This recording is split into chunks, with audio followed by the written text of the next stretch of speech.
আসসালামু আলাইকুম। গ্রামীণ ফোন প্রেজেন্টস ক্রিক টকে সকলকে আমন্ত্রণ। গেল 10ই আগস্ট 2024 তারিখে আমরা অনফিল্ডের পর্দায় একটা ভিডিও করেছিলাম। বিষয়বস্তু ছিল তৃতীয় বিভাগ কোয়ালিফাইং ক্রিকেট লিগটা এত বছর ধরে বন্ধ, যে কারণে প্রায় 12,000 ক্রিকেটার আমরা মিস করেছি গেল এই 8 থেকে 10 বছরে। মূলত তৃতীয় বিভাগ ক্রিকেট লিগ আমরা দেখিয়েছিলাম তালিকাটা আপনাদেরকে, যে 2019-20 সালে নিজেদের মধ্যে দুইটা দলকে রেজিস্ট্রেশন করিয়ে এই দুইটা দলকেই ফাইনাল লিস্ট বানিয়ে খেলিয়ে দেন এই দুইটা দলকে চ্যাম্পিয়ন এবং রানার আপ বানিয়ে তৃতীয় বিভাগে ওঠানো হতো। এইভাবেই আসলে এত বছর ধরে হয়ে এসেছে। প্রায় 12,000 ক্রিকেটার সর্বমোট আমরা মিস করেছি। প্রতি বছর 1200 করে নতুন ক্রিকেটার বাংলাদেশ ক্রিকেট বোর্ডের সিস্টেমে যুক্ত হতে পারতো। আমরা অনফিল্ডের পর্দায় সেটা আপনাদেরকে দেখিয়েছিলাম। এরপর বাংলাদেশ ক্রিকেট বোর্ড নতুন করে সংস্কারের পর ফারুক আহমেদ, নাজমুল আবেদিন ফাহিম স্যাররা আসার পর এই টুর্নামেন্টটা তারা নতুন করে আবার চালু করে, যেখানে 60টা টিম পার্টিসিপেট করে। এবং এটাও আমরা আপনাদেরকে দেখিয়েছিলাম যে যেদিন আসলে এই টুর্নামেন্টের ড্র অনুষ্ঠিত হয়, আমি সেদিন উপস্থিত ছিলাম সেই জায়গাটায়, ড্র অনুষ্ঠানটা সঞ্চালনা করছিলাম এবং বিভিন্ন ক্লাবের কর্মকর্তারা এসে আমার সঙ্গে করমর্দনও করছিলেন এবং একটা চমৎকার সৌহার্দ্যপূর্ণ পরিবেশ ছিল। কারণ বিগত এতগুলো বছর ধরে আসলে আমাদের একটা ফাইটের জায়গা। এবং এটা তো শুধুমাত্র যে 10ই আগস্টের ভিডিওর রেফারেন্সটা আমি আপনাদেরকে দিলাম, এর আগে 2023 বিশ্বকাপে ব্যর্থতার সময় অসংখ্য ভিডিও আছে আমাদের অনফিল্ডের পর্দা, যেখানে আমরা এই তৃতীয় বিভাগ কোয়ালিফাইং ক্রিকেট লিগটা চালুর ব্যাপারে নিয়ে অসংখ্যবার বলেছি। বাট বিগত সময়গুলোতে আসলে সেটা হয় নাই। এই ক্রিকেট বোর্ড এটা একটা কমিটমেন্টের জায়গায় ছিল জনাব ফারুক আহমেদ এবং নাজমুল আবেদিন ফাহিম স্যারদের আসার সময়, যে তৃতীয় বিভাগ কোয়ালিফাইং ক্রিকেট লিগটা হবে। এবং এখন 60টা টিম এই তৃতীয় বিভাগ কোয়ালিফাইং ক্রিকেট লিগে, 1200 নতুন ক্রিকেটার যুক্ত হয়েছে সিস্টেমে। এবং ফরচুনেটলি একটা টিমকে আমিও কোচিং করাচ্ছি, 10-12 স্পোর্টস। আমরা অলরেডি 4টা খেলার মধ্যে 3টা ম্যাচ জেতা, একটা ম্যাচ পরিত্যক্ত হয়েছে বৃষ্টিতে, আমরা সুপার লিগে কোয়ালিফাই করেছি। সো এই যে একটা চমৎকার বিষয়, নতুন 1200 ক্রিকেটারের ইনক্লুশন, দেশের ক্রিকেটের মূল পাইপলাইনের জায়গাটা এতগুলো বছর বন্ধ ছিল।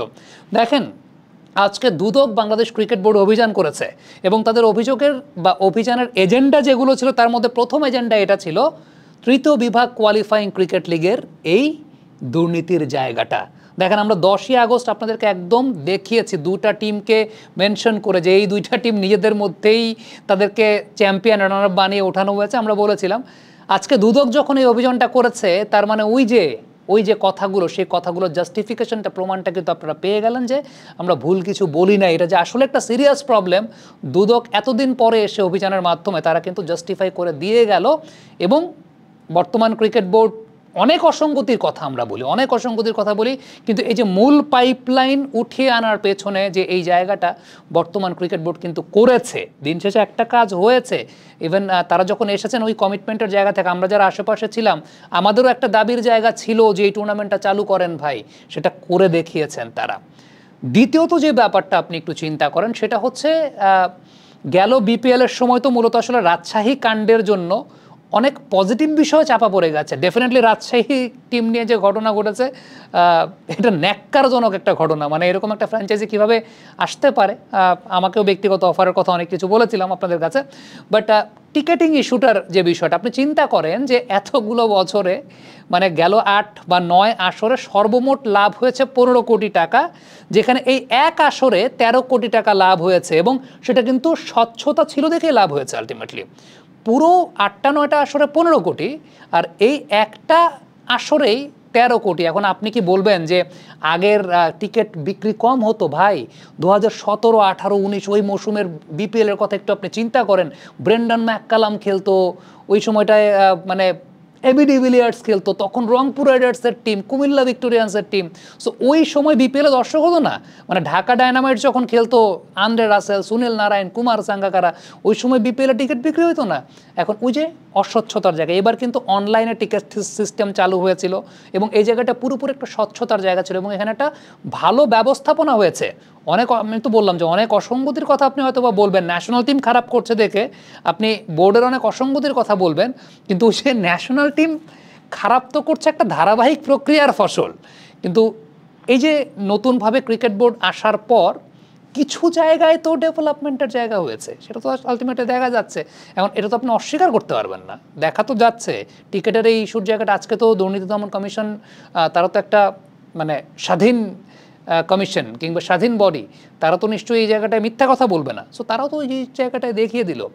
এইরকম আমার কাছে মনে হয় যে আজকে তারা 3টা এজেন্ডা নিয়ে এসেছে, এরকম আরও বহু এজেন্ডা আছে, এবং অনফিল্ডের পর্দায় আমরা বিভিন্ন সময়ে বিভিন্ন বিষয়ে আপনাদেরকে এই বিষয়গুলো নিয়ে অবগত করেছে। আমাদের আঞ্চলিক ক্রিকেট কাঠামো নিয়ে অনেক ব্যাপার আছে, আম্পায়ারিং দুর্নীতি নিয়ে অনেক বিষয় আছে। আমরা আপনাদেরকে জানিয়েছি অনেক টুর্নামেন্টে আছে, আমাদের ঢাকা প্রথম, দ্বিতীয়, তৃতীয় বিভাগ ক্রিকেট লিগে টাকা দিয়ে প্লেয়াররা খেলে, সেরকম ব্যাপারও আছে।